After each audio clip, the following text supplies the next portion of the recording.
Grábenos, don David. Déjeme darle la bienvenida a una académica muy admirada por este espacio, a la profesora universitaria y escritora Guadalupe Correa. Guadalupe, muy bienvenida a este espacio.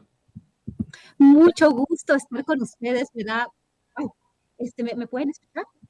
Perfectamente, la escuchamos Muy bien, fuerte y yo estoy claro. muy contenta de estar en este espacio con ustedes, y bueno, estos días son días muy importantes, que se van a decidir muchísimas cosas en este país, y bueno, el tema de la propuesta de reforma, la propuesta de reforma eléctrica del sector eléctrico en México, el día de hoy, la discusión y la votación en la Suprema Corte son fundamentales, ¿no? Va a ser realmente un avance o un retroceso en materia de soberanía energética, de soberanía nacional, y entonces es muy importante. Y muchas gracias por invitarme. De verdad que estos temas hoy por hoy son fundamentales. Gracias por la invitación.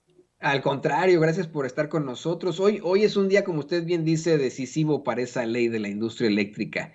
En estos momentos, lo acabamos de ver, la Suprema Corte de Justicia está decidiendo si es constitucional o no.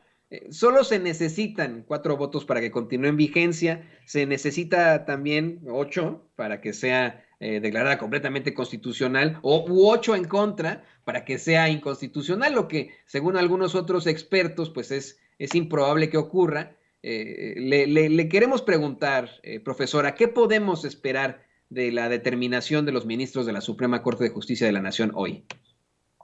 Bueno, en realidad ya se han hecho pues bastantes encuestas, se ha analizado bastante bien.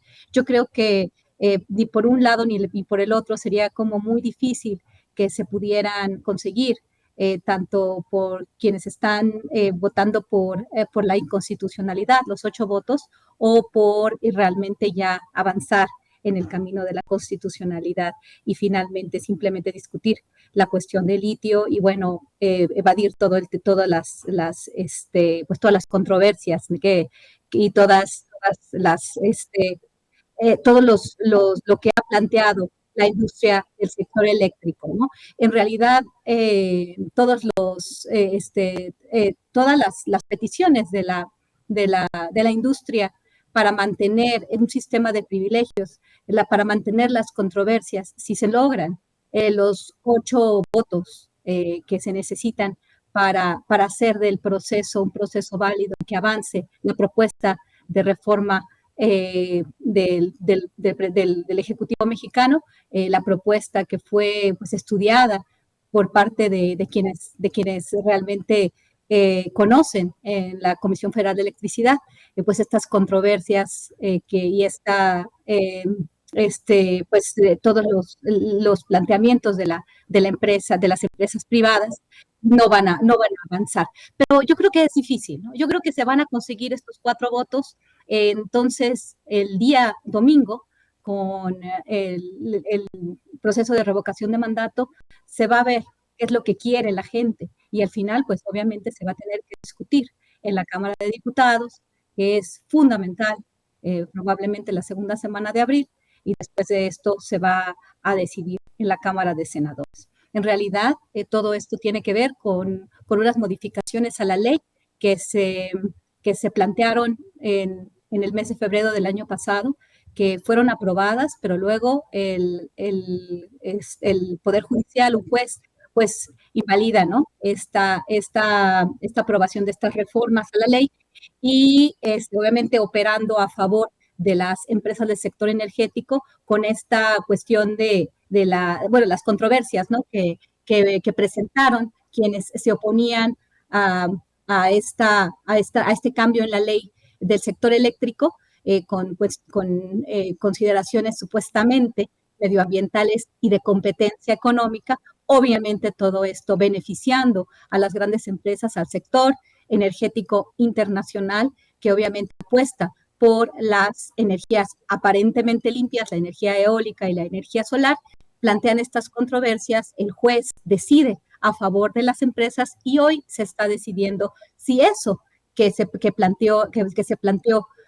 plantearon el gobierno de Colima, la oposición, los senadores de oposición y la COFESE, un organismo autónomo que realmente está abogando por los intereses privados, por estas materias de competencia, este argumento que fue utilizado en los años 90, a principios de este siglo, para justificar un modelo que ensanchó la brecha entre los más pobres y los más ricos, y que dio como resultado el crecimiento de un sector oligopólico, de un sistema oligopólico en el sector energético y en otros sectores también. Este sistema que algunos llaman neoliberal, esta tecnocracia que decidió reducir el papel del Estado y conferirle este papel a las grandes empresas. Estamos hablando ahorita del sector eléctrico, del sector energético en particular, pero finalmente pues está beneficiando a un pequeño puñado de empresas que actúan como un monopolio en una estructura oligopólica.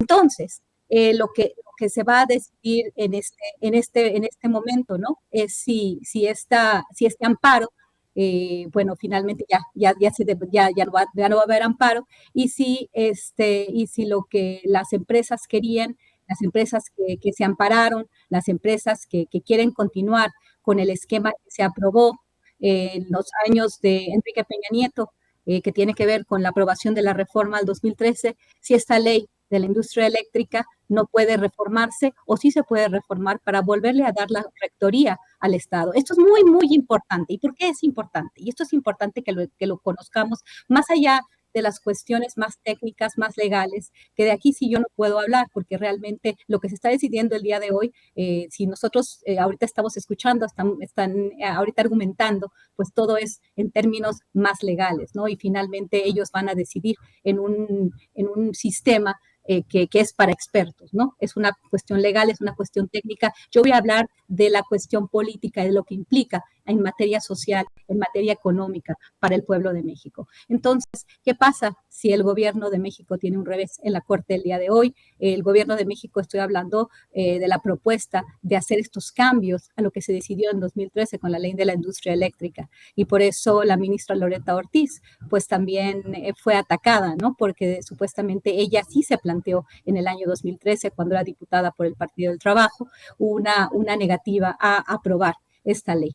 ¿Por qué? Porque la consideró, como se ha planteado en muchas ocasiones, una ley que beneficiaba a las grandes empresas del sector transnacional y perjudicaba a los consumidores, al pueblo mexicano.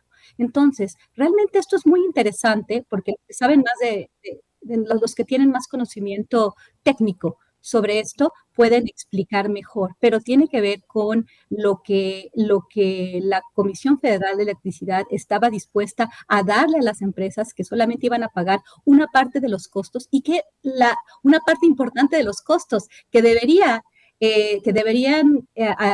tener estas empresas, lo iba a pagar el Estado mexicano, y se iba a trasladar en precios para los consumidores mexicanos. Y esta cuestión, pues obviamente, pues se decidió por nuestros representantes en un momento donde también en el año 2013 se dice que esta reforma energética en general, no solamente la parte del sector eléctrico, pero fue una reforma que además se incurrió también en corrupción. Esto lo ha dicho el presidente en sus últimas participaciones en la mañanera.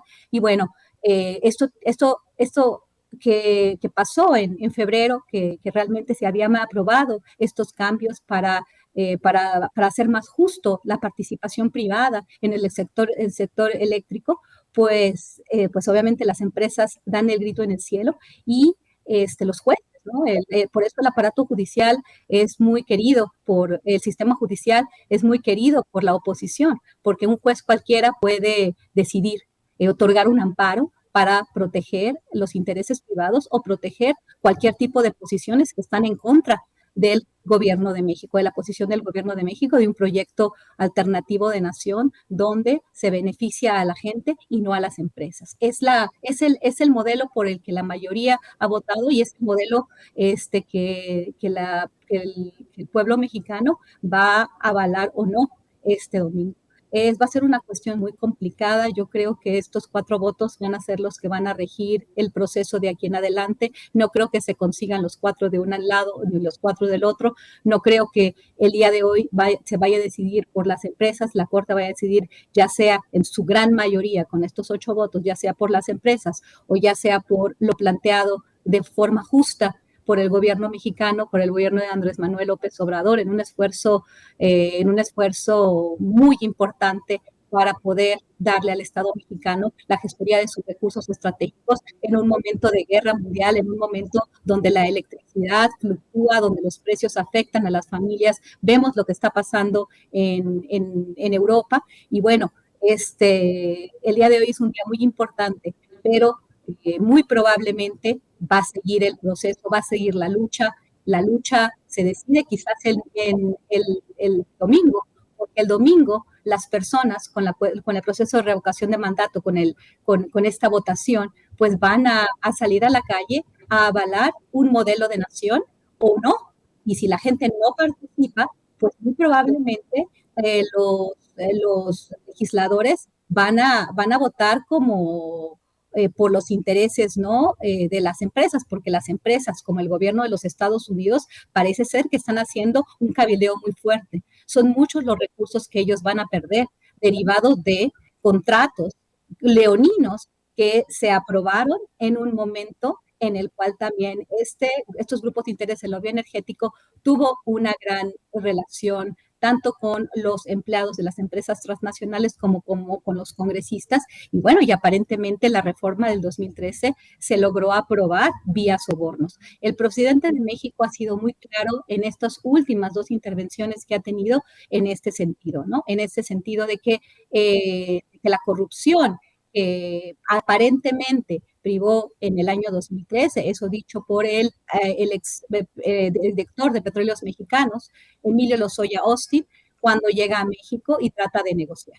Esto es lo que trata de negociar, no presenta las pruebas y por eso es tan importante lo que va a pasar el domingo, porque los legisladores le deben sus puestos al pueblo de México. Y entonces, si el pueblo de México se expresa, sale a participar, bueno, obviamente a favor o en contra de este modelo, pues vamos a ver qué es lo que pasa. Y bueno, el cabildeo de los estadounidenses, del gobierno estadounidense y de las empresas, que muchas de ellas tienen sus centros de operación en los Estados Unidos, pues obviamente van a tener que actuar de alguna forma, ¿no? Se tenía entendido y yo había estado analizando la postura de los legisladores del PRI, por ejemplo. Bueno, obviamente el PRI, pues por lo que representa el partido, ¿no? Lázaro Cárdenas, la ideología nacionalista que dio gran crecimiento a México en los años 50, a principios de los años 60, el milagro mexicano, la industrialización del país a partir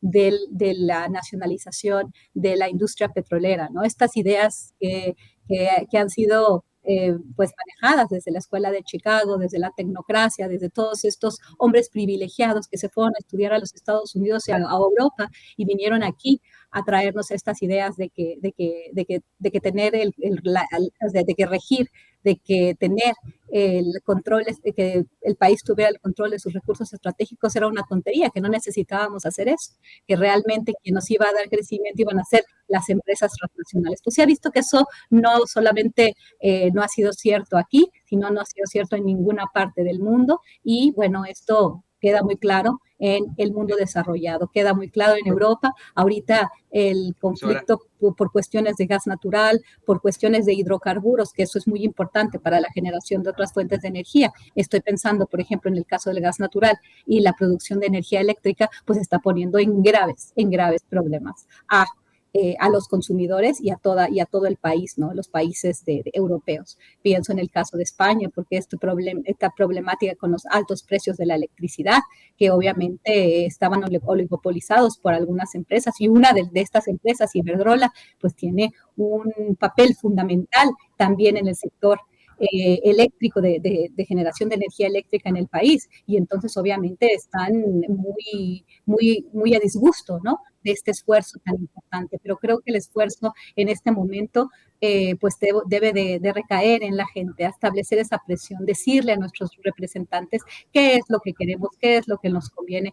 Yo tengo mi Especialmente parte por muy personal, representantes que tenemos. pero esto es una democracia, las mayorías son las que están, las que van a regir, y las mayorías que van a salir a apoyar un proyecto, pues bueno, esa es una voz muy importante, y los legisladores, si votan en contra de ese pueblo, pues van a ser castigados, y el tema de la reelección es importante, el tema de su estadía como representantes del pueblo también es importante. Si la gente tiene una voz o clama por un proyecto. El día de ayer, en la Plaza de la Constitución, se vio realmente lo que quería la gente, estaban apoyando a la reforma eléctrica. Lo que diga el Poder Judicial es importante, pero ellos no son elegidos como son elegidos los diputados y los senadores mexicanos. Entonces, el día de hoy, pues vamos a ver también qué tanto ha pesado este cabileo, ¿no? Porque no puedo pensar,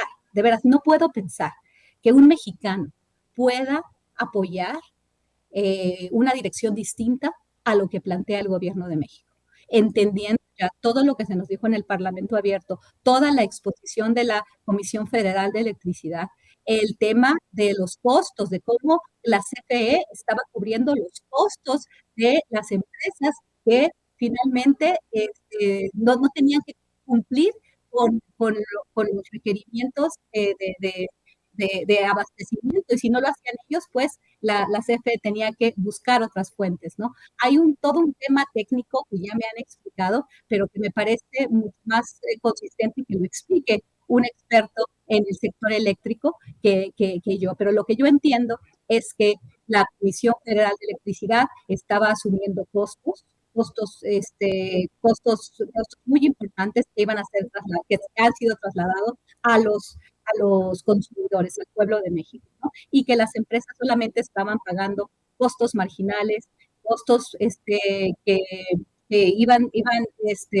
pues que eran muy bajos en relación a los costos totales, y finalmente ellos no tenían responsabilidades de proveer la energía que se necesitaba, ¿no? La energía eólica, la energía solar se han utilizado y esta necesidad de proteger el medio ambiente, lo cual es muy importante, la existencia del cambio climático que no se puede negar, pero también creo que no se nos ha explicado necesariamente lo que implica que estas empresas que obviamente siempre fueron proveedoras de energías sucias y que van a seguir siendo, lo que va a implicar para ellos, ¿no? Y para la cuestión geopolítica, lo que Estados Unidos quiere un nuevo trato verde, quiere hacer un nuevo trato verde para regenerar su infraestructura, no solo energética, sino para desarrollar al país, como en el siglo pasado, en la era del New Deal, del nuevo acuerdo, ¿no? Del nuevo acuerdo, que son políticas keynesianas en las cuales su Estado sí va a promover el crecimiento, va a dar los subsidios a estas empresas para supuestamente generar empleos, ¿no? Esto se hizo el siglo pasado con Franklin Delano Roosevelt, y en este momento Estados Unidos se encuentra en una crisis desde el año 2008, en una crisis muy importante que lo ha puesto en un papel mucho menos relevante que antes, ¿no? Estados Unidos no es lo que era antes, Estados Unidos ya no es el poder hegemónico, y a través de esta reformulación de su sector energético, a través de este gran acuerdo verde que tanto progresistas como personas de la derecha apoyan de una forma u otra, es muy importante para ellos. Entonces, al final, lo que se ha querido y lo que avanzó gracias a, obviamente, gobiernos serviles, gobiernos vendepatrias, funcionarios vendepatrias que en algún momento fueron empleados y que ahora pues están en contra de esta reforma, fueron empleados bueno, más bien fueron servidores públicos y ahora son empleados de las empresas transnacionales, y que votan o que argumentan a favor de empresas que les van a dar obviamente contratos, y estamos hablando de consultores que les van a dar espacios en sus juntas directivas, como en el caso de Felipe Calderón y su exsecretaria de Energía, y muchos otros funcionarios públicos, ¿no? Que en algún momento, por ejemplo, pienso también en Jesús Reyes Heroles, que fue embajador de México en Estados Unidos, donde hizo sus relaciones con toda la élite política estadounidense. Así es. Después fue director de Petróleos Mexicanos y después se dedicó a la consultoría, aprobada ya la reforma del 2013 para hacer ese cabildeo, para poder lograr y para poder pues dar, de acuerdo a todo lo que conocía de cómo estaba el sector, la mejor información a empresas de otros países que obviamente pues eran sus clientes y probablemente le daban un pago muy importante, ¿no? Entonces, lo que se va a dar hoy también nos va a hacer ver quiénes son nuestros ministros, quiénes son esas personas que deciden cuestiones fundamentales. Creo que en una democracia, sí, este balance de poderes, ¿no? La existencia de tres poderes que ninguno se va a comer, que sirven como fuerza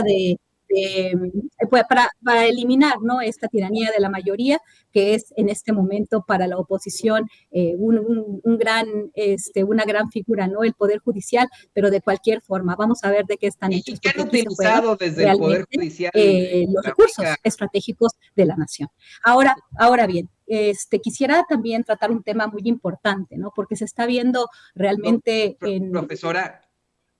Profesora, le quería decir que en efecto queda muy claro que sería muy difícil que se consiga esta inconstitucionalidad de la ley de la industria eléctrica y es muy importante, estamos viendo el análisis muy objetivo de la doctora, de la profesora en este tema tan importante, tan difícil. Yo le quería plantear y le pido, pues vamos, en esto que podamos terminar con el comentario, ¿qué va a pasar en cuanto a los conflictos de interés que existen en estos momentos en esa Suprema Corte de Justicia? Muy bien, claro que sí. Esto es muy importante, el conflicto de interés, que tiene que ver con un fenómeno que ya hemos platicado en otros momentos, en este espacio y en muchos otros más, también en el Parlamento abierto, el conflicto de interés, las puertas giratorias, las familias. Esto es importantísimo en un momento de una decisión fundamental como la aprobación o no de la propuesta de reforma al sector eléctrico enviado por el Poder Ejecutivo en este momento. Bueno, hemos hablado mucho de estas puertas giratorias, de estos consultores que en algún momento fueron empleados privados, empleados del sector, perdón, empleados públicos, y que estuvieron trabajando en el gobierno mexicano y que ahora utilizan esas puertas giratorias para apoyar los intereses de a quienes conocieron cuando eran servidores públicos. Pero en este sentido es muy interesante lo que pasó, lo que sucedió con la ministra Loreta Ortiz. Es muy, perdón, disculpen, ella, ella, fue, ella fue acusada o sea, ella fue acusada de que porque era como dije yo, ¿no? Loreta Ortiz que fue acusada de que, bueno, no acusada, sino que se planteó que podría haber un conflicto de interés, porque ella cuando era diputada del partido, pues representando al Partido del Trabajo, votó en contra de la reforma al sector eléctrico en el año 2013. Y entonces, cuando ella presenta este punto el día de hoy en la Suprema Corte, pues no estaba capacitada, ¿no? Finalmente no se decidió en este sentido, ¿no? Porque ella para discutir el recurso contra la ley, para que se le impidiera poder discutir este recurso, porque se sabía que tenía una postura muy clara, ¿no? Yo creo que todos tenemos una postura, pero fíjense qué interesante, que en otros casos, también con otro ministro, y esto me llamó mucho la atención, porque el ministro Alfredo Gutiérrez Ortiz Mena, este señor es también, primo, ¿no? Que es lo que tengo entendido, vamos a hacer una mayor investigación, porque es interesante, ¿no? La señora Tania Ortiz Mena, que ella, pues, es directora general de Innova, e Innova es una filial de la empresa energética Sempra. Sempra tiene mucho interés en que no se apruebe la reforma al sector eléctrico porque es uno de los jugadores más importantes en este mercado. Pues ya sabemos que Sempra participó en los foros de Parlamento Abierto, obviamente tiene muchísimos intereses que esto no sucede, no se apruebe, ¿no? Y la señora Tania Ortiz Mena, pues tiene un papel fundamental en la industria mexicana. Y ella es familiar, vamos, de un ministro de la Suprema Corte y ese conflicto de interés no se manejó, ¿no? Alfredo Gutiérrez Ortiz Mena es el ministro del cual no se ha discutido ningún conflicto de interés. Yo creo que en este momento sí se debería discutir ese conflicto de interés. Imagínense, un ministro de la Suprema Corte, su familiar, a menos de que no sea su familiar, quizás tengo algún error, ¿no? Quizás por los apellidos hay algún error en cuestión de su parentesco, pero tendríamos que investigar si realmente esta prima, que es un jugador crucial, la directora general de Innova en México, una filial de Sempra, y que este señor ya un voto que está cargado, ¿no? Aquí sí, a mí me parece una cuestión que habría que estudiar un poco más, porque, o sea, lo de Loreta Ortiz ya se decidió, se le señaló, no se le acusó, se le señaló de posible conflicto de interés, pero aquí yo veo un interés mucho más claro, que tiene que ver con una relación aparentemente filial. No voy a decir que sea su prima porque no me consta, pero tienen el mismo apellido, Alfredo Gutiérrez Ortiz Mena y Tania Ortiz Mena. Se puede revisar toda la información, los antecedentes de esta persona, de Tania Ortiz Mena, y también de la participación de Sempra en el mercado de producción de energía eléctrica. Bueno, a mí me provoca un sentimiento como de sorpresa, ¿no? Y también que hay vuelo conflicto de interés. Pues una situación verdaderamente interesante esto que nos plantea profesora Guadalupe Correa. Es verdaderamente preocupante el pensar que el ministro Ortiz Mena pueda tener algún tipo de conflicto de interés, especialmente cuando se planteaba sobre alguna de las ministras que ha sido señalada de pertenecer a la Cuarta Transformación en una pues situación verdaderamente preocupante, ¿no? En cuanto al otro tema, el del ministro Ortiz Mena, que ha estado, si no me equivoco, desde tiempos de Calderón en la Suprema Corte de Justicia de la Nación. ¿Nos podría, por favor, comentar sus redes sociales? Hay muchas preguntas en nuestras redes, en nuestros chats, de gente que quiere ponerse en contacto con usted ante este verdaderamente importante y objetivo análisis que nos acaba de presentar sobre las determinaciones de la Suprema Corte de Justicia en la constitucionalidad de la industria de la ley de la industria eléctrica. Por supuesto, sí. El día de hoy se va a discutir un tema muy importante. Se está discutiendo ahorita, mientras hablamos, un tema muy importante. Y con este posible conflicto de interés de uno de los ministros, cuando imagínense que la votación va a quedar mucho más cerrada, imagínense lo que esto significa. Es muy interesante. Claro, mi Twitter, solamente tengo un Twitter, que es @gcorreacabrera junto. Y esa es mi cuenta de redes sociales y ahí estoy en contacto con ustedes. Pueden mandarme un mensaje directo, me pueden seguir y con muchísimo gusto estamos siempre participando. Yo trabajo en los Estados Unidos, pero me pueden encontrar siempre en Twitter, Correa Cabrera, todo junto. Esa es mi cuenta de Twitter. Muchísimas gracias por la invitación, muchísimas gracias por su atención. Bueno, estaremos muy pendientes de lo que pasa este domingo. Esto no se acaba hasta que se acaba. Bueno, y si finalmente los legisladores votan en contra de los intereses de la nación, pues creo que tenemos que cobrarles la factura. Esto no puede quedar en el olvido. Así es, totalmente de acuerdo con usted, profesora, la profesora universitaria, escritora Guadalupe Correa, aquí en Sin Censura. Le agradecemos infinitamente por su interesantísimo análisis.